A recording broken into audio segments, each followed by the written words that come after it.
Welcome to the show, America's accountant, Dan Geltrude. Dan, I think it was last night or maybe this morning. Either way, I heard it, and I thought, oh, okay, well, that's just kind of the way things are moving.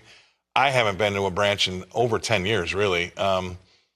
Maybe once in the last 10 years, I have to say, take that back. But what do you think about this? Well, Scott, I have to tell you that the rare times I am in a branch location of a bank, the place is empty. And there's hardly anybody in there. So there really is something to this. Now, I think that the banking trends are changing, and they're changing rapidly, just like in every industry. So banking is not exclusive of how technology is kicking in. Now, when you have all the banks that are driven towards improving that bottom line, and you think about how expensive it is for the cost of a bank branch, about $2.6 million a year. If you don't have to have that, boy, that comes right down to the bottom line. And I do believe at some point in the future, I don't know how long, that branches may very well become completely obsolete. Now, I think that rural America may be a holdout for the longest period of time, but I think ultimately, technology is making banking easier, and that's going to be the wave of what we're going to see going forward.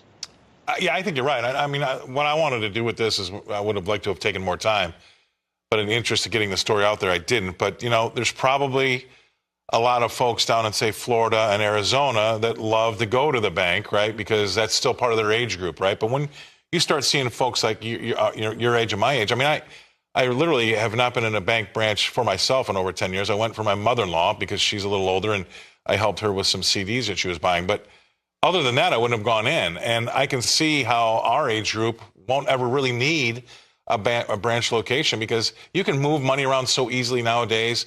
And the things that maybe would have taken a lot more time back in the day are now easily, you know, that gap's been filled by Venmo and Zelle. And if it's not filled by Venmo and Zelle, it will soon maybe even be filled by Bitcoin. Yeah, it will. Listen, we're living in the Bitcoin generation. So when you look at all these younger people, they do not feel that attachment, shall we say, of physically going into a bank and needing to talk to somebody. That's just not how they're being brought up, and that's not how they think, Scott. So I really believe that this is going to be a change that is not going away. I think the trend of banks closing branches, it's going to stay that way.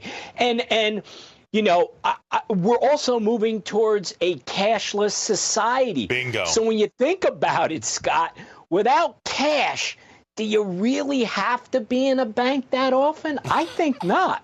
But they're going to miss. I mean, I remember at the Chicago Board of Trade getting paid a check from whomever you worked for and having to get down to the banks in the lobby before, 3 o'clock on Friday.